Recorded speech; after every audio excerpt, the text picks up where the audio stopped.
Hello, I'm Patrick Stewart, and I'm speaking to you as a member of Amnesty International. With a membership of nearly 2 million people spanning the globe, we are unified by one goal: protecting and preserving the human rights of all people all over the world. The program you are about to see explains why we feel that Amnesty is an organization worth knowing about, worth supporting, and worth being a part of. I believe in Amnesty, and I hope that you will join us.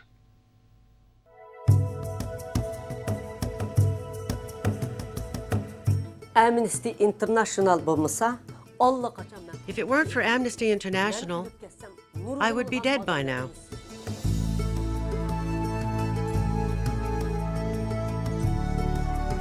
If you've ever experienced or seen injustice in your own community or on TV and felt completely hopeless or powerless, Amnesty International is an organization that gives you hope and gives you the power to make an impact. What fuels activism, specifically Amnesty International activists, is a passion. And passion comes from something innate. It comes from a feeling inside that you are hopeful that you can make an impact in the world in some way.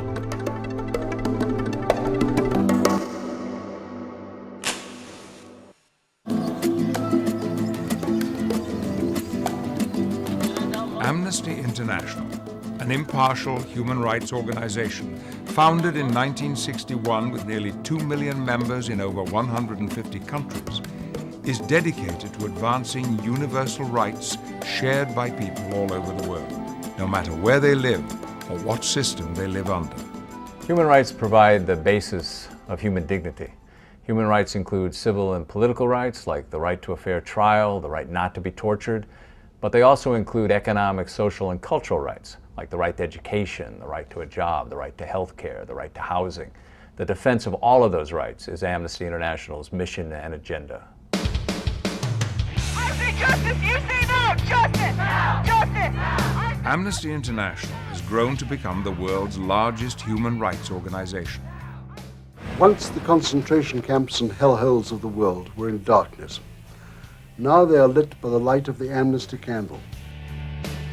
Among Amnesty's core issues, working for the release of prisoners of conscience jailed because of their beliefs, identity, or origins. Because of Amnesty International's efforts and their hard works, we got my mother out, and I'm very grateful for that. When I was in prison, I could not dream of a moment like this, having my husband, my children, my family with me. Other key issues include opposing the use of torture and ill treatment under all circumstances. Now! What do we want? Abolition! Abolishing the death penalty and stopping violence against women, wherever and whenever it occurs. I'm interested in a variety of issues, but I also can use Amnesty's priorities to help me define where it's most useful to focus my energy. Amnesty uses a variety of tactics to pressure governments and global institutions which violate human rights. Writing a letter has several benefits. For one thing, if the prisoner happens to receive any of these letters, he knows the world has not forgotten him.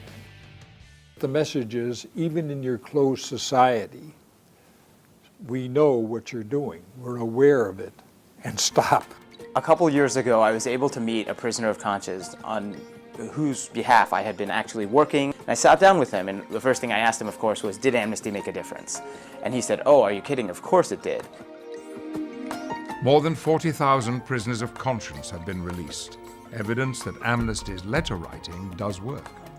The letters alone are not our only strategy. We also work to do public awareness through the media and through arts, and also legislative advocacy or advocacy through the other country.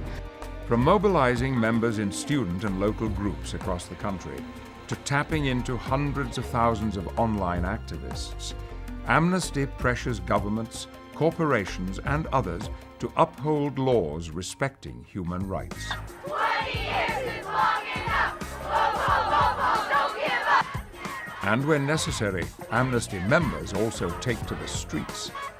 Here in Midtown Manhattan, young activists protest abuses in India, Mexico, China, and Jamaica. Jamaica, Jamaica, the world is watching you. Amnesty members target abuses in the United States as well. America, abolish the death penalty. America, abolish the death penalty.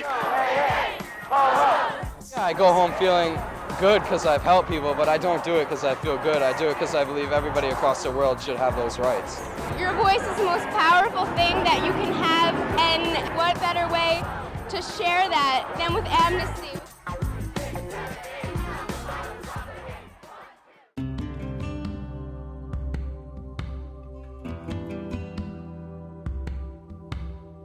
Assisting prisoners of conscience jailed because of their beliefs, identity, or origins is central to Amnesty's mission.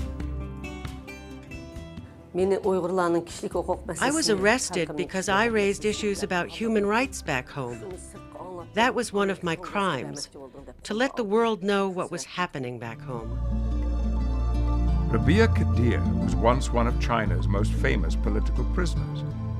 The mother of 11 was jailed in 1999 for speaking out on behalf of millions of China's Uyghur minority. One of the most important things Amnesty International were doing was that they kept on reminding other people that someone like my mother was in prison and she needed help. Kadir served 5.5 years before the Chinese government yielded to pressure and freed her in March 2005. She was also a special focus case of Amnesty International, which meant that a lot of the local and student groups got involved in her case and did more to write more letters and more events. The more involvement in Amnesty International work, the better it is. Amnesty International is the eyes of the people in the darkest corners, like us. If it weren't for Amnesty International, dictators like China would destroy us and other minorities. People like myself and other political prisoners in prison today, our voices have to be heard. Through Amnesty International, the whole world must find out what's happening.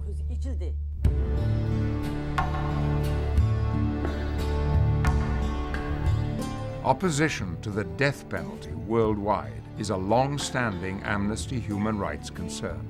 We work for global, total universal abolition in every country, no exception.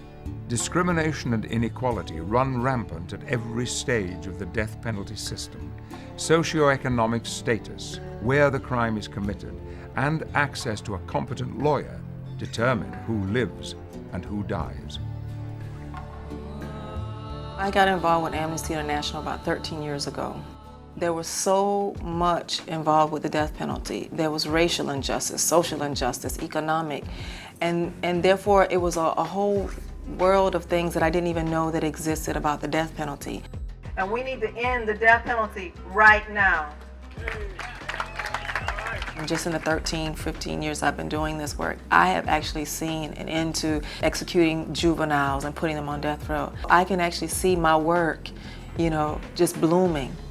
In 2005, the United States Supreme Court abolished the death penalty for those under the age of 18 at the time of the crime.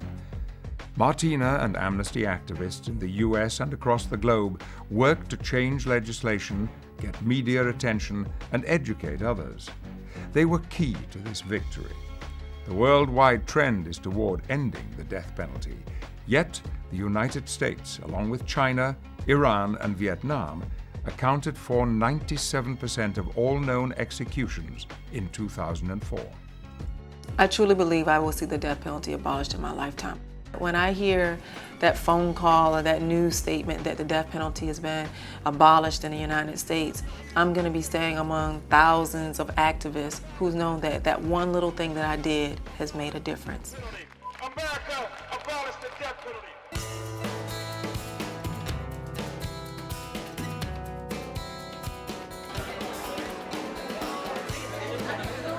One key Amnesty campaign aims to stop violence against women. The specific issue with Amnesty International that appealed to me was their Stop Violence Against Women campaign. in which it raised awareness and educated the public about women's rights being human rights. A heavily attended event like this Juarez concert is an excellent opportunity to raise awareness about gender-based violence. The situation in Juarez and Chihuahua, Mexico is that since 1993, over 400 women have been murdered, mutilated, and disappeared.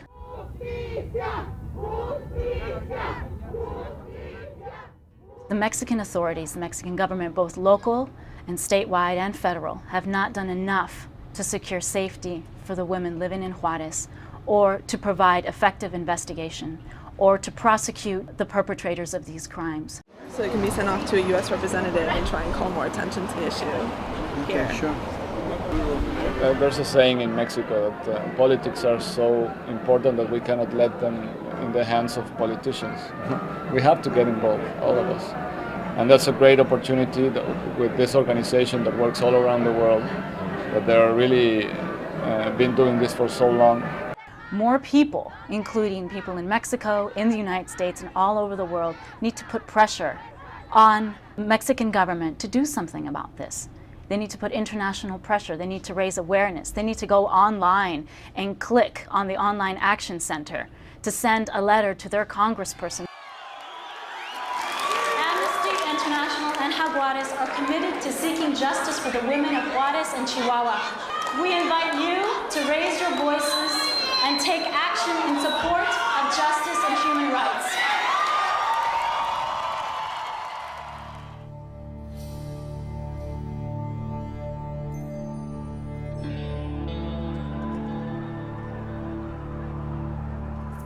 The September 11, 2001 attacks on the United States created new human rights challenges.